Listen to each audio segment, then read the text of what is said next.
नमस्कार दोस्तों, जिस चीज का बहुत समय से इंतजार था अब वो घड़ी नजदीक आ रही है, क्योंकि आज 13 मई 2024 के दिन भारत और ईरान के बीच में एक लॉन्ग टर्म डील साइन हो रही है, जिसके तहत चबाहर पोर्ट, जिसे ओन करता है ईरान, पर इस पोर्ट को बनाया गया था भारत की एड से। अगले 10 साल तक इस चबाहर पोर्ट को ऑपरेट करेगी भारतीय कंपनी इंडिया पोर्ट ग्लोबल, यानी कि भारत चबाहर पोर्ट को अगले 10 साल तक ऑपरेट करने वाला है, जिससे भारत को कई सारे बेनिफिट प्राप्त होंगे। क्योंकि जो चबाहर पोर्ट है ना, ये भारत के लिए बहुत इंपॉर्टेंट पोर्ट है, क्योंकि इस पोर्ट के जरिए हम बिना सुएज कैनाल के भी रशिया से, यूरोप से व्यापार कर सकते हैं। ये चबाहर पोर्ट वो पोर्ट है जिसके जरिए हम सेंट्रल एशिया से कनेक्टिविटी रख सकते हैं बिना पाकिस्तान की आवश्यकता के।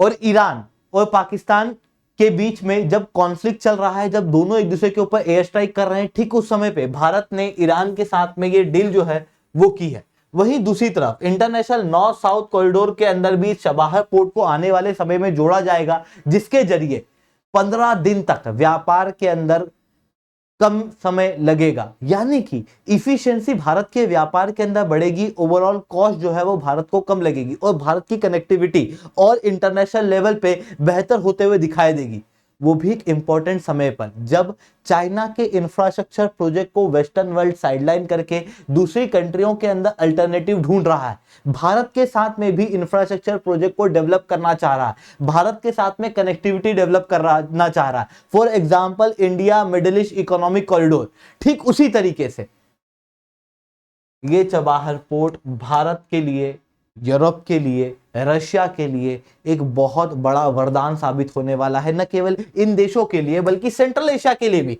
कजाकिस्तान, तुर्कमेनिस्तान, अफगानिस्तान की रिसेंटली एक मीटिंग हुई थी, जहां पर इन्होंने कहा था कि भारत के ट्रांसपोर्ट कॉरिडोर के साथ में हम लोग और अच्छे से कोऑपरेट करेंगे। ट्रांसपोर्ट कॉरिडोर के अंदर इन्होंने चबाहर पोर्ट की अलग से बात की थी। दोस्तों, बात आती है चबाहर पोर्ट इतना तो क्या इंपॉर्टेंट है कि लगभग हर कंट्री के लिए भारत से व्यापार करने के लिए एक इंपॉर्टेंट पार्ट साबित होने वाला है।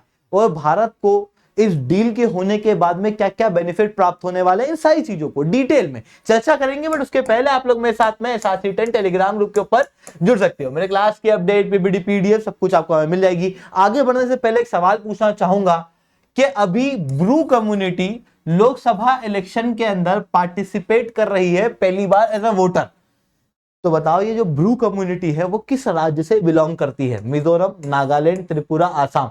सही जवाब नीचे कमेंट के अंदर दोगे। जो सही जवाब देगा ना, उसके कमेंट के ऊपर मैं हार्ट दूंगा। इसके अलावा दोस्तों, अगर आप लोगों को UPSC CET की तैयारी करना है, इंडिया के टॉप एजुकेटर से ऑफलाइन क्लास के अंदर पढ़ना है, तो दोस्तों अनअकैडमी अब केवल ऑनलाइन नहीं रहा, अनअकैडमी अब ऑफलाइन भी आ चुका है। दिल्ली के करोलबाग, मुखर्जी के अंदर, प्रयागराज के सिविल लाइन्स के अंदर ऑलरेडी हमारे सेंटर्स खोले जा चुके हैं। अगर आप चाहते हो तो वहां पर विजिट कर सकते हो।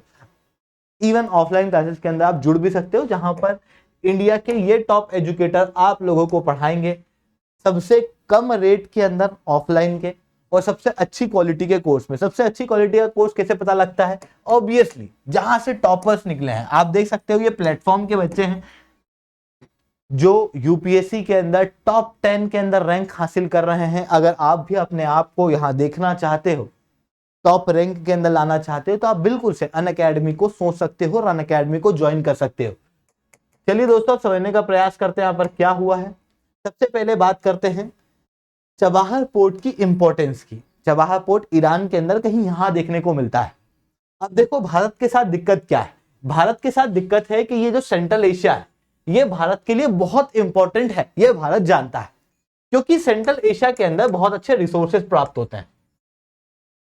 जैसे कजाकिस्तान है, कजाकिस्तान दुनिया का सबसे बड़ा यूरेनियम का रिजर्व है। वैसे ही पेट्रोलियम, नेचुरल गैस यहां पर देखने को मिलती है।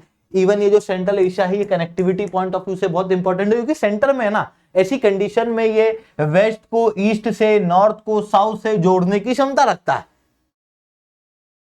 इवन यहां हम कहते हैं कि भारत का एक एक्सटेंडेड नेबरहुड है। अफगानिस्तान, पाकिस्तान, यहां पर इंस्टेबिलिटी देखने को मिल रही है। अगर यही इंस्टेबिलिटी इस रीजन में भी फैलेगी तो भारत के लिए दिक्कत होगी। भारत को एक और इंटरेस्ट यहां सेंट्रल एशिया में देखने को मिलता है कि चाइना जो है वो क्या स्ट्रेटेजी यूज करता है कि भारत के जो पड़ोसी देश है इन पड़ोसी देशों के साथ में व्यापार को बढ़ाता है, यहाँ पर इंफ्रास्ट्रक्चर प्रोजेक्ट डेवलप करता है, यहाँ पर अपनी प्रेजेंस क्रिएट करता है, कई बार अपनी स्पाईशिप भेज देता है। अब आप सोचो कि श्रीलंका के अंदर कभी स्पाईशिप आती है तो भारत को अंदर से डर लगता है कि नहीं, अरे यार ये कुछ करेगा। ठीक उसी तरीके से भारत जो है वो चाइना के पड़ोसी देशों के पास में जनरली नहीं जा पाता है। क्यों? क्योंकि ये जो सेंट्रल एशिया है ये हमारे लिए इंपॉर्टेंट तो है, पर यहां से हम ये जो वखिन कॉरिडोर है यहां से होते हुए जाएं तो ये वाला रीजन पाकिस्तान ऑक्यूपाइड कश्मीर में आ जाता है। ऐसी कंडीशन में भारत को यहां से कनेक्टिविटी मिलती नहीं है। अब आप सोचो कि हम कैसे जा सकते हैं सेंट्रल एशिया के अंदर, तो उसका एक रास्ता है कि ये ईरान से होते हुए। क्यों? क्योंकि पाकिस्तान हमको रास्ता नहीं देगा, तो हम क्या करेंगे, ईरान के अंदर चबाहर पोर्ट है, इस चबाहर पोर्ट के जरिए हम लोगों ने कुछ इंफ्रास्ट्रक्चर प्रोजेक्ट बनाए हैं। जैसे चबाहर पोर्ट को जोड़ दिया जहेदान से, फिर जहेदान को जरांज से और जरांज को काबुल से, और फिर इसी काबुल से हम सेंट्रल एशिया के अंदर एंटर करेंगे। इसके जरिए भारत की प्रेजेंस सेंट्रल एशिया के अंदर बढ़ेगी, भारत का कॉपरेशन सेंट्रल एशिया के साथ बढ़ेगा। न केवल इतना बल्कि सेंट्रल एशिया के साथ में हम व्यापार करेंगे, वहां के एनर्जी रिसोर्सेस का बेनिफिट जो है वो भारत प्राप्त करेगा। वहीं दूसरी तरफ आपने सुना होगा इंटरनेशनल नॉर्थ साउथ कॉरिडोर, जो रशिया से भारत के व्यापार को जोड़ने के लिए है। ये नॉर्थ साउथ कॉरिडोर इंडिया से ईरान, ईरान से अजरबैजान, अजरबैजान से ये रशिया होते हुए जाएगा। ये व्यापार भारत और रशिया के समय को कम करेगा। ये जो ट्रेड रूट है ना, ये रूट भारत और रशिया के बीच में जो व्यापार है उसकी समय अवधि को कम करेगा। आप यहाँ क्लियरली देख सकते हो 7200 किलोमीटर का ये प्रोजेक्ट है जो 2002 के अंदर प्रपोज किया गया। तो लगभग 10 country international north south corridor के अंदर जुड़ी थी, जिसके जरिए भारत और रशिया के व्यापार में जो समय लगता है वो 30-45 दिन अभी लगता है, वो कम होके केवल 10 दिन हो जाएगा। ऐसी कंडीशन में 20 से लेके 35 दिन तक यहां पर समय कम लगेगा। वहीं आप देखो कि अभी जो सेंट्रल एशिया है, अभी जो हम लोग व्यापार कर रहे हैं वो इस रूट से कर रहे हैं। इस रूट के अंदर क्या होता है कि यहां पर ये वाला जो रीजन है ये अनस्टेबल रीजन है। अभी जैसे यमन और हुतीज का कॉन्फ्लिक्ट यहां पर देखने को मिल रहा है, यमन के हुतीज जो यहाँ पर अटैक किए जा रहे हैं, ऐसी कंडीशन में हमको और घूम के जाना पड़ता है ना। वहीं दूसरी तरफ आप देखो कि ये वाला रीजन जो है ये सीड कहलाता है, जहां पर काफी सारी पायरेसी देखने को मिलती है। जब पायरेसी यहां देखने को मिलती है तो भारत के जो टैंकर्स हैं, भारत के जो कंटेनर्स हैं या फिर भारत आने वाले कंटेनर्स हैं, उनके ऊपर खतरा बना रहता है। ऐसी कंडीशन में इस व्यापार से, इस रूट से ज्यादा सेफ रूट ये वाला है। ये जो इंटरनेशनल नॉर्थ साउथ कॉरिडोर है जो ज्यादा सेफ है और कम समय ले रहा है, ये बंदर अब्बास से जाता है ईरान के। जस्ट इसी बंदर अब्बास के पास हमारा चबाहर पोर्ट भी है, उस चबाहर पोर्ट से हमारी कनेक्टिविटी भी है, और भविष्य के अंदर इसी चबाहर पोर्ट से हम इंटरनेशनल नॉर्थ साउथ कॉरिडोर को जोड़ना भी चाहते हैं। आप यहां पर क्लियरली देख सकते हो, और इवन इस प्रपोजल को काफी बड़े लेवल पे एक्सेप्ट किया जा रहा है कि हाँ, चबाहर पोर्ट से अगर हम इंटरनेशनल नॉर्थ साउथ कॉरिडोर को जोड़ दें तो ये केवल इंडिया, ईरान, रशिया, अजरबैजान के बीच में नहीं रहेगा, बल्कि सेंट्रल एशिया के अंदर भी कनेक्टिविटी को बढ़ा देगा इंटरनेशनल नॉर्थ साउथ कॉरिडोर की। तो चबाहर पोर्ट जो है ये काफी ज्यादा इंपॉर्टेंट है international north south corridor point of view से भी। वहीं तीसरी तरफ भारत और यूरोप के व्यापार के पॉइंट ऑफ व्यू से भी हम लोग देखें तो अभी यूरोप का व्यापार किस दिशा से हो रहा है, तो आप खुद समझो कि अभी हम ऐसे घूम के जा रहे हैं। क्यों? क्योंकि यहां पर चल रही है इनसिक्योरिटी।